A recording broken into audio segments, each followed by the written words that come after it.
to Darrell's Corner, a podcast focused on bringing entrepreneurs and resources together.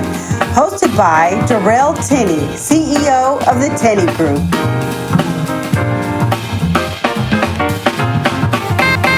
Welcome again to Darrell's Corner, and we are so happy to be here today with Mr. David Howard, who is the founding principal of DL Howard Consulting. That's right. I'm getting it right. I'll try to get it right. Thank you. Welcome for being on Darrell's Corner here today. And I wanted to say it's our honor to have you here with us today, so you can tell us a little bit about yourself. So as we sit today, we're in Charlotte. So I'm a native of Charlotte. You probably met 3 people in your life in Charlotte that's from Charlotte. I'm one of them. Yep. Actually, today, I think it's about 3 of us at this. But with that, grew up not far from here at all. Grew up on the west side. Had an opportunity to go to college here. Was third African-American chair of the come on, David, get your mouth together. Planning Commission. You got so much in your head. I'm trying to figure out what to tell you and not tell you because I don't want to bore you. Eventually ran for Charlotte City Council as an at-large member. Wow. Chaired the Transportation and Planning Committee at a time when Anthony Fox, if you know that name, was our mayor. He left to go be Secretary of Transportation for the Obama administration. I followed him about a year and a half later, where I ran policy at Federal Highways for the last year of the Obama administration. I was Associate Administrator of Policy and Government Affairs. And then I went to work for Roy Cooper. Governor Roy Cooper. Soon to be Senator Roy Cooper. Yeah, he's going to be. Let's cross our fingers. As Chief Deputy Secretary at the North Carolina Department of Transportation. Okay. About 3,000 employees and $1 billion in budgets. It was a wild ride for about 4.5 years. Oh, what a ride. So I am out here in the public sector now trying to make some money after giving it all away for so long. Well, David, we would certainly honor to have you with your expertise and stuff. We have a few questions for you. You would be a great resource as we want to work with you and bring these resources together here, okay? Sure. First question is, given the current political climate, what should be prioritized for small minority businesses? Well, the first thing we need to do is make sure that the small business community understands what's happening and what's not happening. Yep. I think in a lot of ways, especially minority, Black-owned small businesses, we're kind of confused about what's coming out of Washington. So whereas, me and you both have seen enough of these cycles to know that, people come in, they change what they call it, they change what it used to be called, and so we're going through one of those cycles again. And, in this cycle, whereas it may not be the coolest thing to talk about being a minority-owned small business, being a small business doesn't change that. No. What we need to understand is that this economy in America is built on 70% of businesses being small. Too many ideas, too many leaders come out of small businesses for them to mess with that part. Absolutely. Too much money is being made in small business. So, we need to remember that is not going away. So in this climate, the first thing I'll do is just kind of do a level set to say, if you're a small business, you may have to change the way you talk about it, but you don't change who you are because there are absolutely going to be opportunities for you. Well, David, as a Tennie Group, we're a business development firm. I want to say thank you for what you just said about knowing what's coming out of Washington. Yeah. People think what they hear, what they see as small business owner, that don't affect me. Go run and get under the table. No, don't it's trickling straight down to you. Don't run. There's going to be opportunities out this if you do this right. Yeah, and we tell people all the time in our conferences, stop operating under that table, get on top of that table. Yeah. The laws are made for businesses who making money. So who do you think wrote the laws? The people with money wrote the laws. Yeah, I like that. Don't get under the table. Get on top of the table. And actually, in some situations, go make your own table. Yeah, absolutely. Now that I love. Okay, what are the challenges for small businesses to compete with federal and state contracts from the Department of Transportation? Now, I'm going to be really clear. If I knew the answer to that, I'd be a billionaire.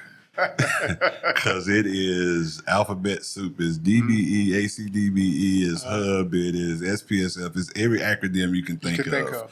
And I'm going to talk about it in a little bit. The one thing I would tell people to do is to remember that all of those certifications follow the money source. So, so if you really want to do road projects, if you're a general contractor and you want to do horizontal construction, that's DBE. In North Carolina, SPSF, and sometimes SBE and MBE. If you want to do it in aviation, that's just another certification. So you need to figure out, depending on what industry or what federal agency you want to work for, what their certifications are. Yes. I think people get confused because, it is confusing. I didn't even talk about SBA and commerce and GSA. I mean, it is very complicated, but that's why people need to come to conferences. They need to, they need to seek out advice. They need to seek out people to know what they're talking about. And there are a lot of resources out here for small business, a lot of them. Well, David, I think you're one of the biggest resources, and just touching base what you said from what we see around the country. We serve clients from U.S. and the territories, and one thing that I see that clients is misinformation. Yeah. They It's need to confusing. It is.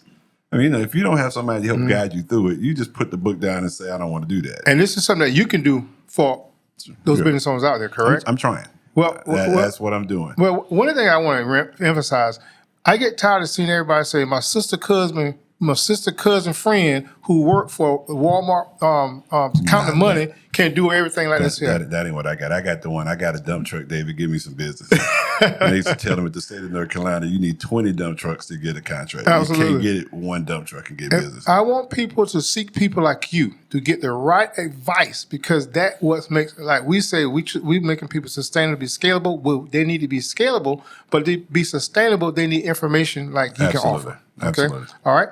Now, can you share the values and impact of small businesses on local and national economy, the local and the national economy? Well, we talked about it. I mean, there is one of the reasons why minority ownership is important is because people hire people that look like them. I don't think when it happens by the majority is necessarily racism all the time. They hire people that they're comfortable with. Yep. So, I mean, the same thing happens. The great thing about minorities actually starting their own businesses is they're going to hire the people that look like them, and they're going to give them opportunities. I'm a former elected official, as I told you, and I used to say all the time, the best economic development program is the same as the best violence prevention program. It's a job. So, I mean, the more we can give people an opportunity and an opportunity to see themselves in this economy, the better. Yes. And that starts at the local level. Yes. I mean, and you mentioned the state and the national level. I mean, the goal is to grow scale so that you can get to the point that you're not just in your own community, but you're in other communities, you're in other states.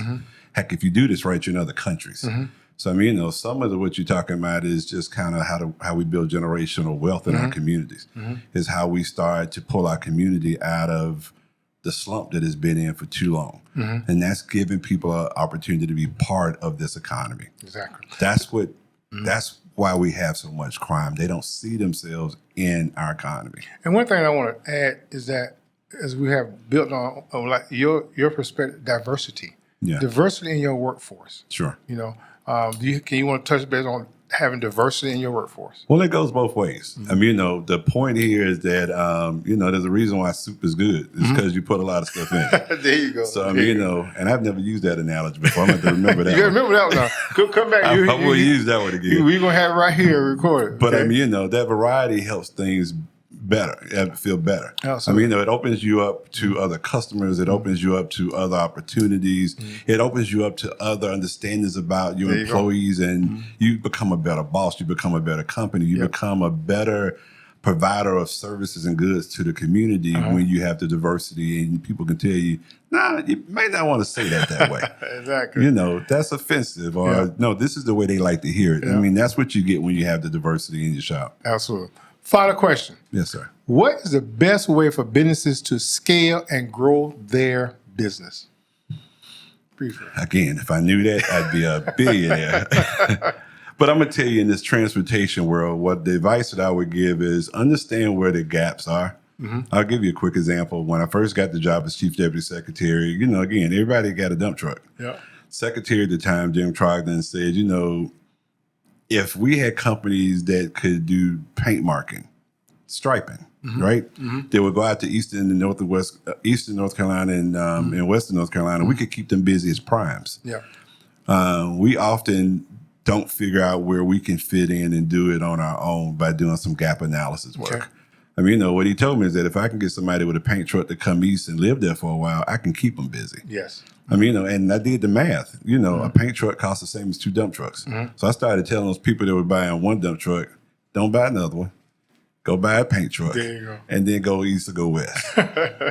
Well, David, I want to say thank you so much. You know, we know you're busy. You got to get in here and spread some of this knowledge to everyone. Well, thank you for being on Darrell's Corner. Okay? No problem. Have me anytime. And we look forward to having you back again.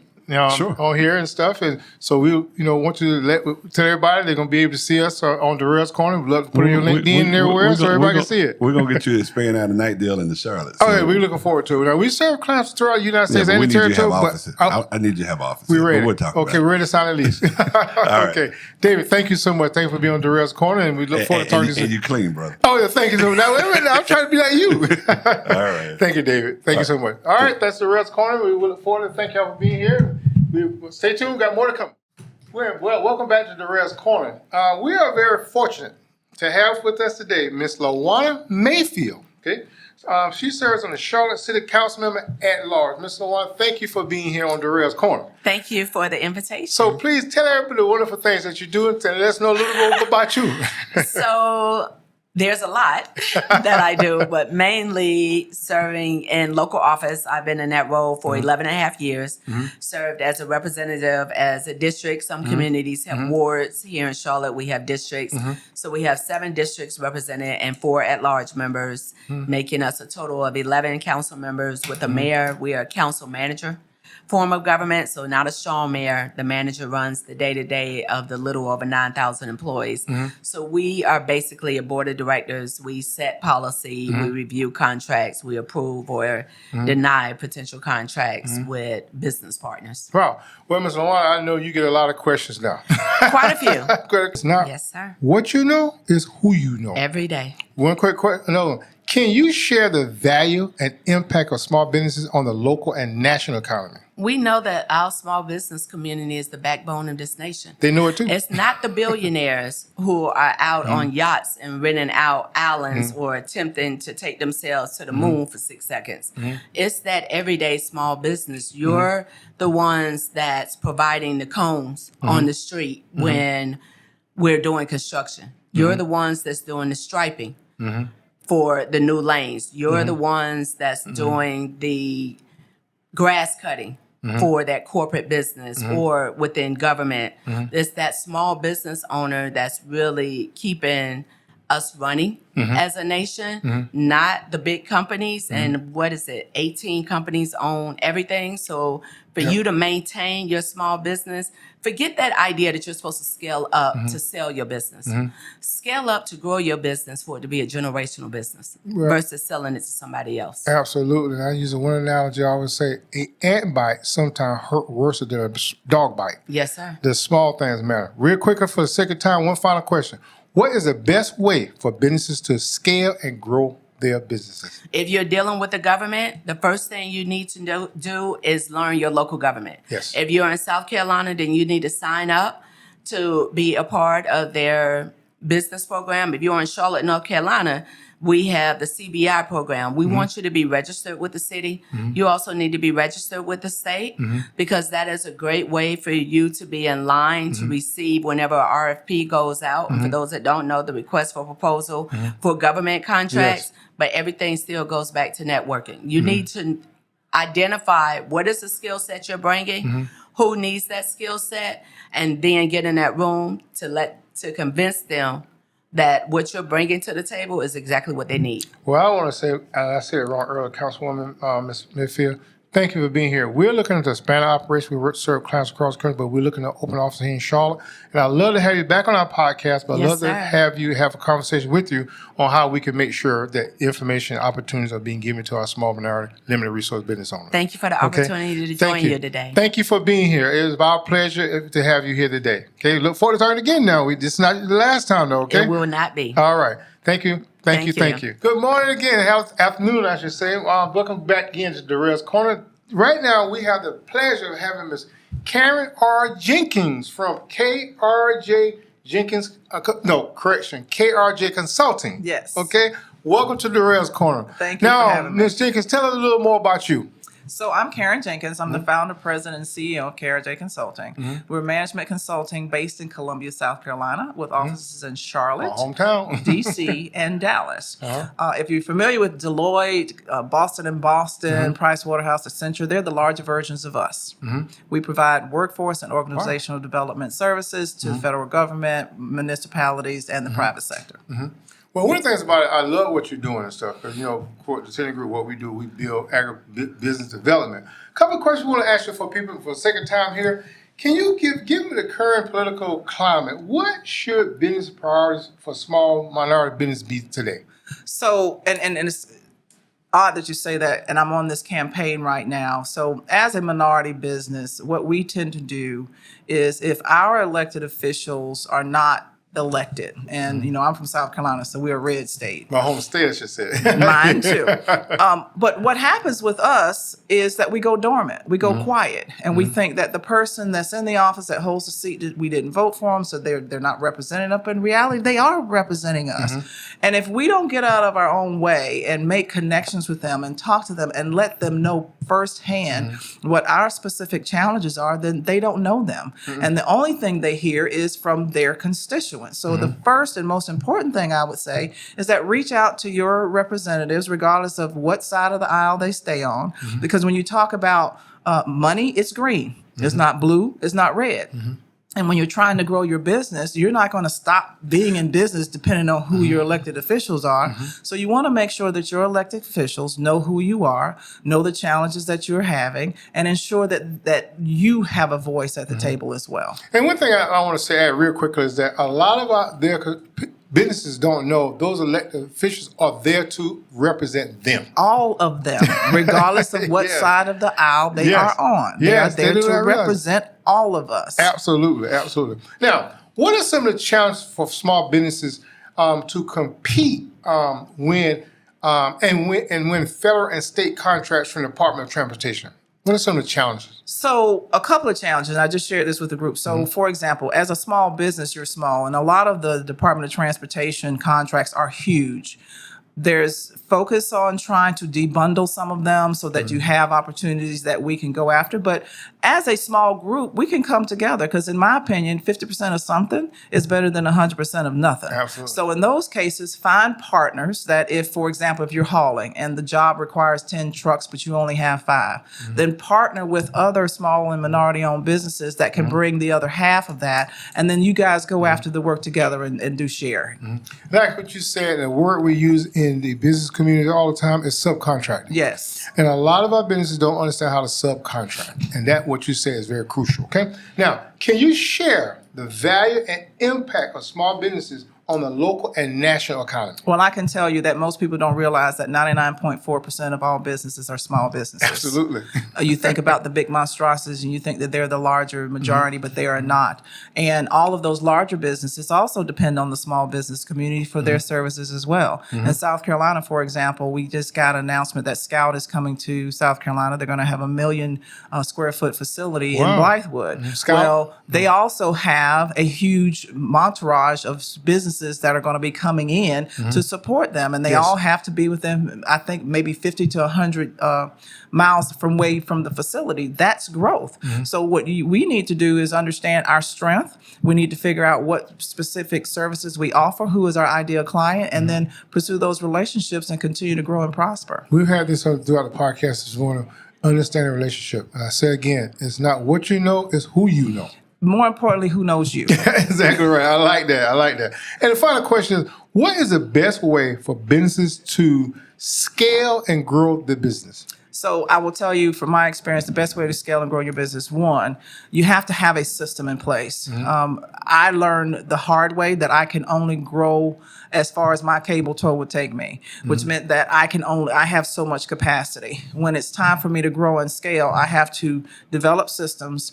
I have to document those systems so that as I'm growing and bringing other people in, they can replicate my processes and my systems. So I'm still providing the same level and standard of work because I've train my staff on exactly how I want it to be. And then you hire the right people and build your team out to be able to scale.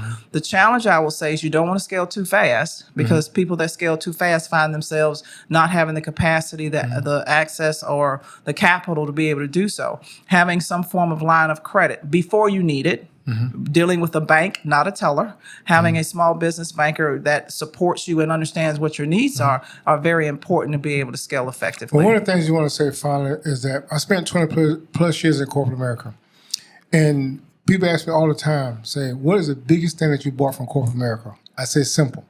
We have tellers, they have bankers. Yes. And that is a concept of a firm to change that. Yes. So, Ms. Jenkins, being my home state, a little town called Britton Neck, South Carolina is where I'm from, how can people reach out to you? Because I know that we need you. They need you. How can they reach out to you? Thank you. You can go to our website at krjconsulting.com. There's a big box up at the top that says join our community. Get on our mailing list. Hear about all the great things that we're doing around the country. Get involved. We have another group called the Centerverse, where we have a group of, it's group mentoring, group coaching, where I provide services to a community, and they also support each other. So, and you also can find us on LinkedIn at KRJ Consulting or Karen R. Jenkins. Ms. Jenkins, I hope everyone heard that, okay?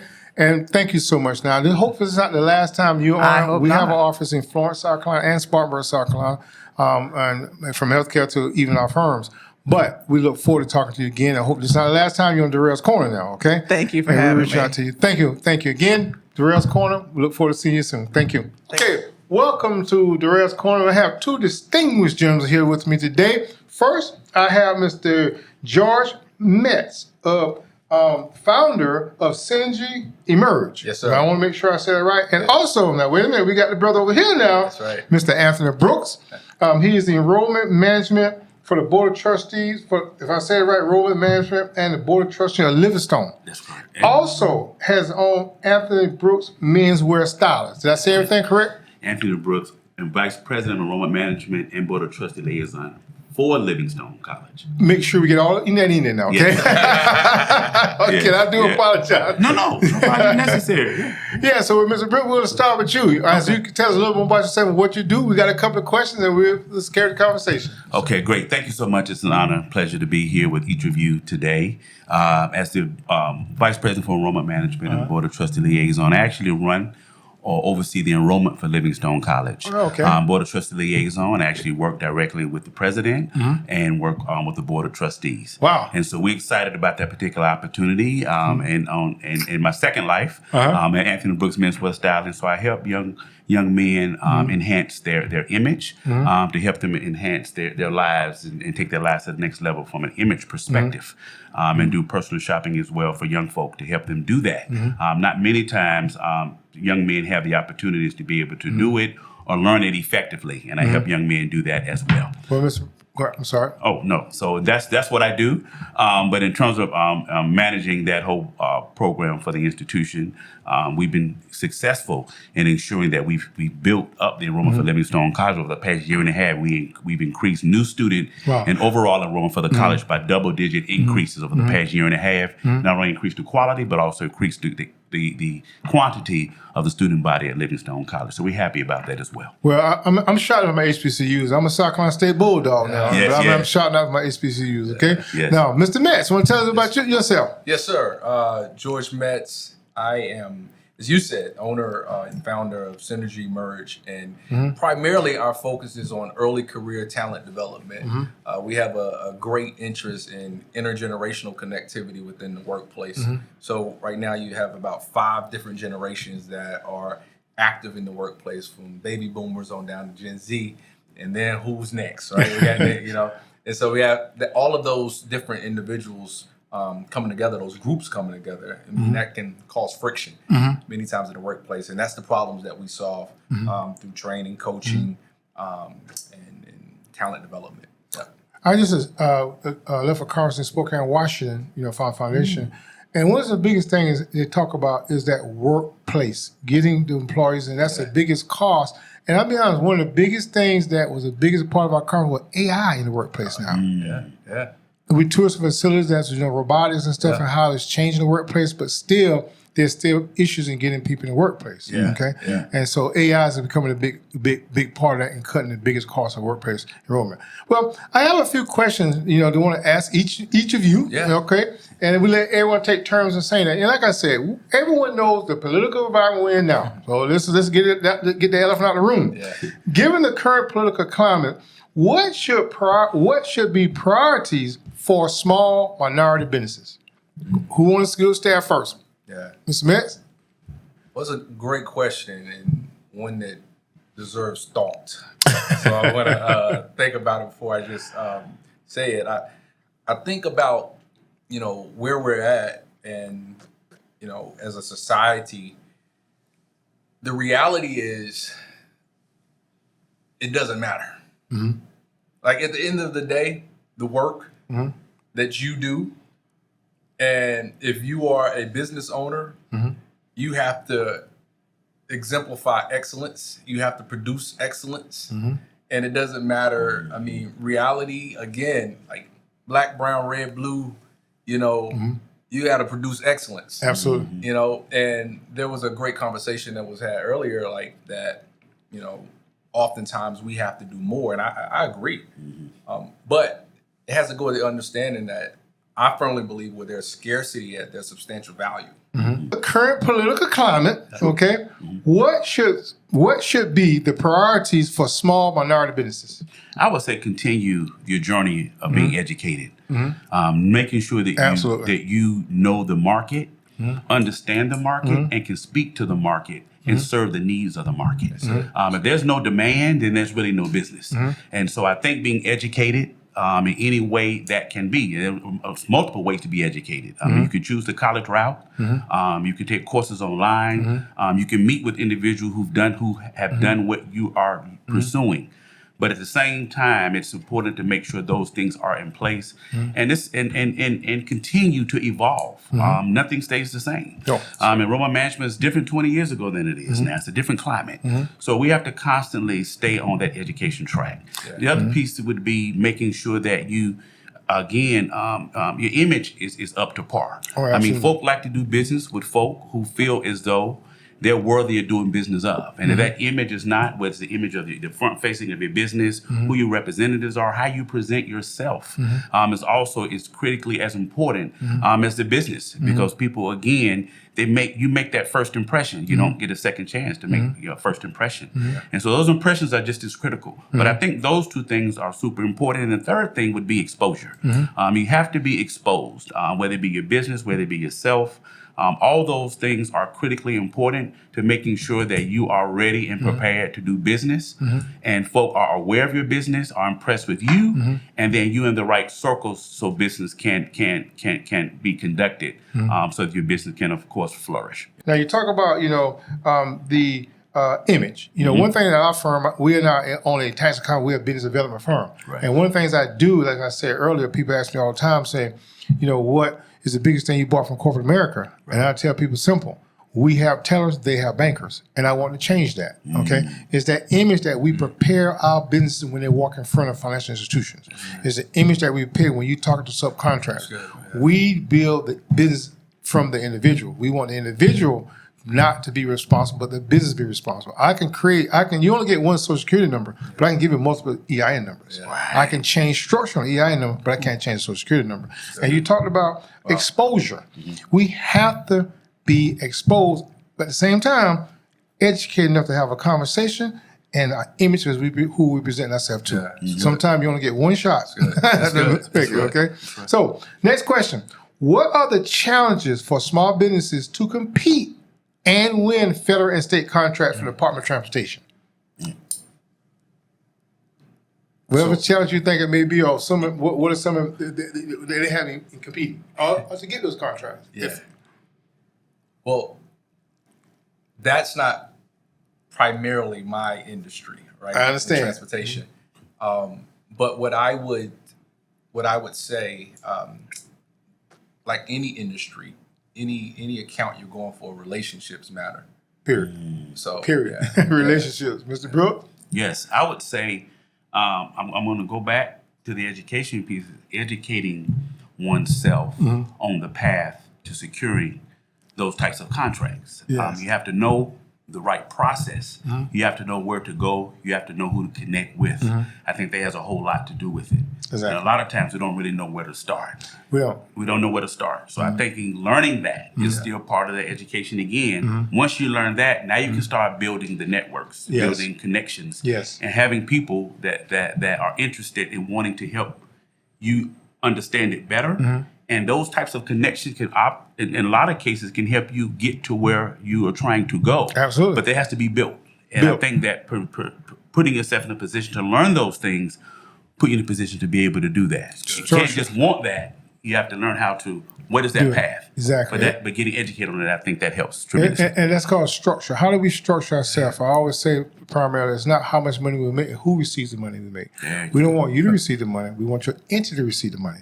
We don't want you to carry a liability. We want your entity to carry a liability. Right. And so these are things like you said, education, presentation, for paraphrasing here a little bit. Sure. That's what we need to give us that exposure. Because when we get that exposure, we got to be ready now. right. And you're going to make them look good. And I ain't worried about that now.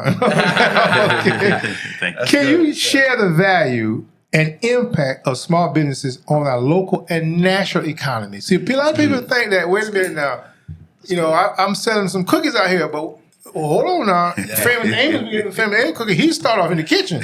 Now he has a national presence. That's right. So can you share the value and the impact of business on a local and national economy? Well, to your point, I mean, I don't think there's any corporation that just started huge. Oh, no. Right? No. So something always started, like no matter where you go, from Ford to whomever, right? It all started with an idea.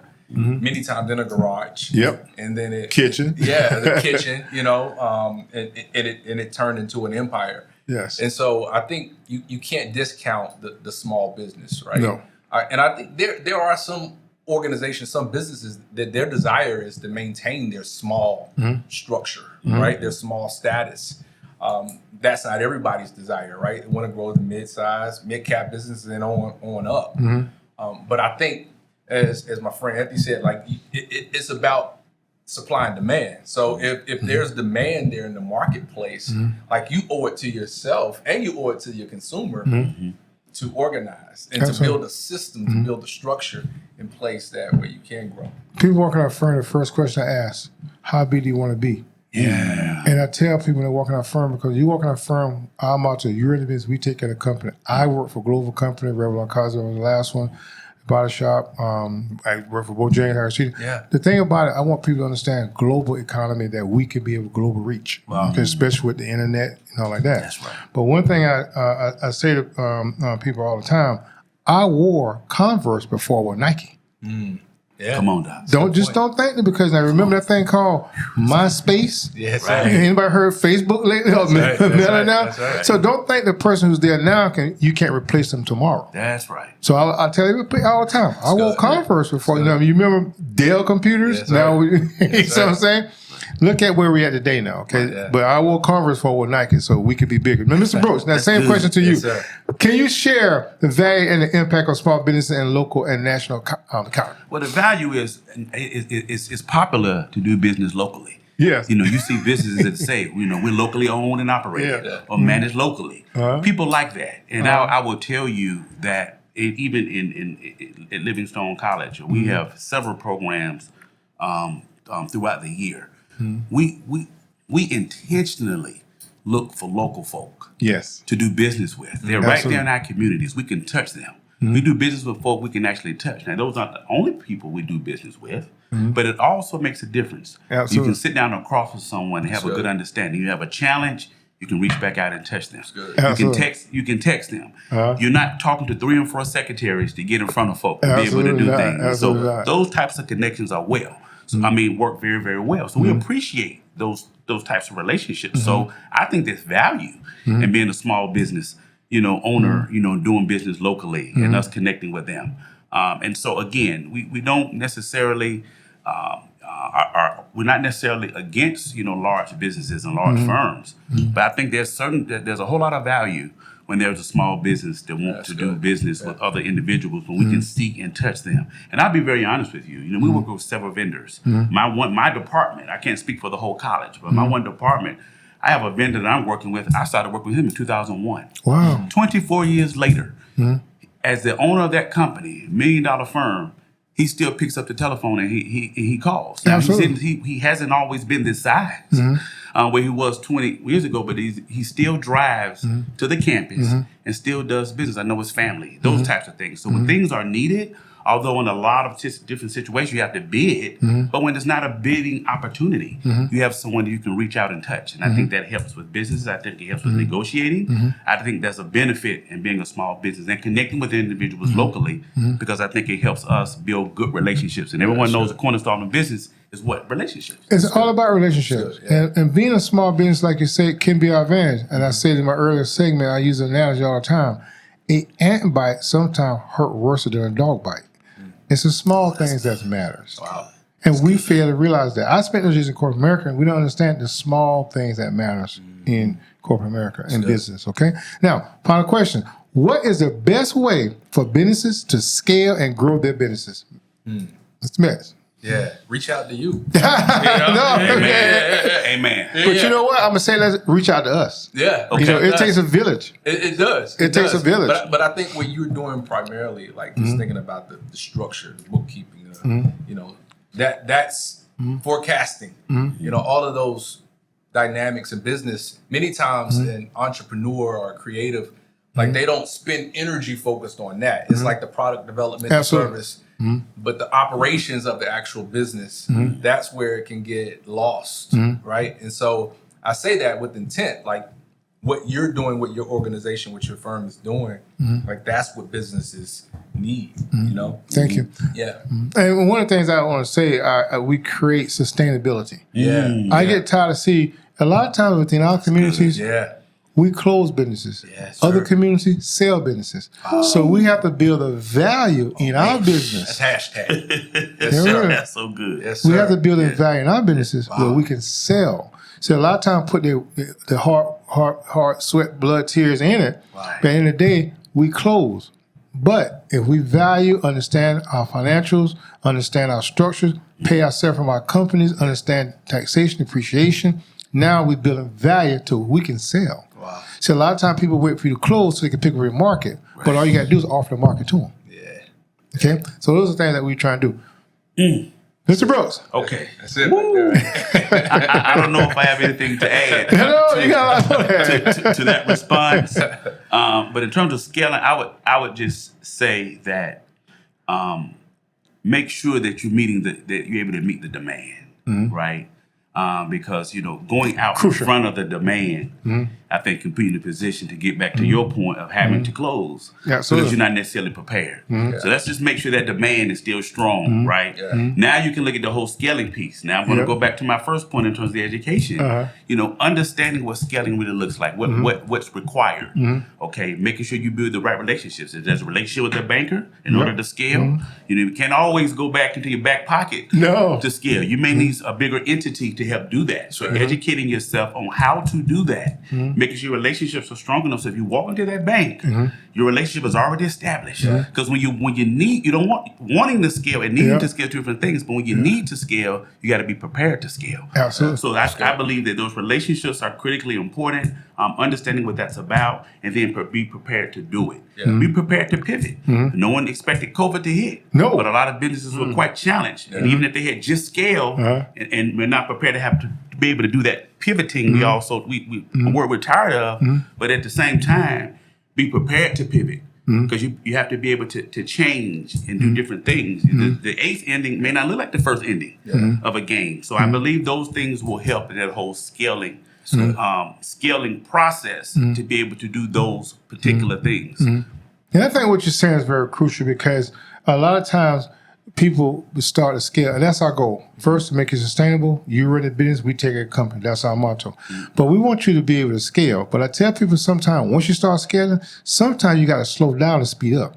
You got to make sure to go back and say what Mr. Brooks just said. We got to make sure everything's in place now, that we can receive the business, also to respond to the business. You talk about that back pocket and stuff. As people structure comes in, when they reach in that back pocket and put that money into that business that they've already paid tax on, they've already borrowed from, that is a loan to the business now. You have to understand now, that business, once it starts scaling, growing, it has a legal tax right to pay you that money back. Yeah. Right. But we don't keep those records. We don't keep with our financials. And that's the thing, we have to be prepared. Yeah. When we start scaling, you got to be prepared to receive the business. Yeah. You got to be prepared to understand your margins. That's You right. got to be prepared. So these are things that, as y'all have pointed out, that we got to do better now. It can make a big difference, okay? Yeah. In closing, any closing remarks? First, Mr. Metz, any closing remarks? Well, I mean, first, thanks for the opportunity. Thank you. This is not the last time now. Yeah, all right, all right, Okay. absolutely. All right. Well, and I'll just say to the scale, and I think it sort of sums it all up. Going back to the human side of things, right? Thinking about the health of the individual. Yes. I think that's a requirement as well. So ensuring that your habits that you have, they're Absolutely. leading, because they're a system as well. Yes. Like those habits that you have, whatever they are, Yes. ensure that they are producing that desired outcome. So the inputs are leading to the desired outcome. Yes. So I think that's the mental health, the physical health, spiritual health, all of those things are a necessity for the business owner. Yes. Yeah. Mr. Brooks. Thank you again for the opportunity. Thank you. It's been such And a we'll see you pleasure. again, too. Absolutely. I look forward to it. I would just add, just also consider predictive modeling and being able to forecast. You can't always predict the future, but there are ways and means to be able to use predictive modeling to look down the road Wow. on what could very well be waiting for you. Wow. Whether it's something that you don't want to see or something you want to embrace. And being able to forecast I what would that say market's going to look forecasting. like. You have to be Yeah. able to forecast because there are a lot of challenges out there. Then the last piece I would say is folk who do well in businesses, and a lot of people don't want to fail. And a lot of times you look at other situations and people don't want to fail. But the benefit of failing is that now you're battle tested. Man. Yeah. Absolutely. You're battle tested. So that's benefit in failing. We've not always Totally. been successful, whether in personal or private, but at least you're better prepared. Now you Yeah. have the battle scars to be able to say, I'm used to that. Or I'm prepared for that, to be able to walk down that path and stay the course to be able to do those things that are absolutely necessary. So that's what I would share. And I want to thank y'all so much because one thing I'm going to add, I always say, if you never lost, you can't learn how to win. That's right. You got to lose to learn how to win. You absolutely do. Mr. Metz, Yes, Mr. sir. Brooks, thank y'all so much for being on Thank you. Darrell's Corner. Pleasure. Now, this is not your last invitation now. We got a lot of other events that we would like to invite you to that's coming up for us and stuff. Yes. And I welcome the opportunity of talking to you again. Absolutely. All right. Thank y'all so Absolutely. much. That we have a virtual office here in Charlotte area, but we want to invite you down to our corporate office. I'm down in the Raleigh Nighton area. Lunch is on me. Okay. So we'd like to invite you down, especially our re-grand opening. We will reach you back out to you. Absolutely. Look Thank forward y'all to so it. much. Thank y'all. So thank y'all for the wonderful opportunity here, the two wonderful gentlemen, Darrell's Corner. We look forward to see you again soon. Thank you. All right. Thank you. Thank you. Thank you. I hope-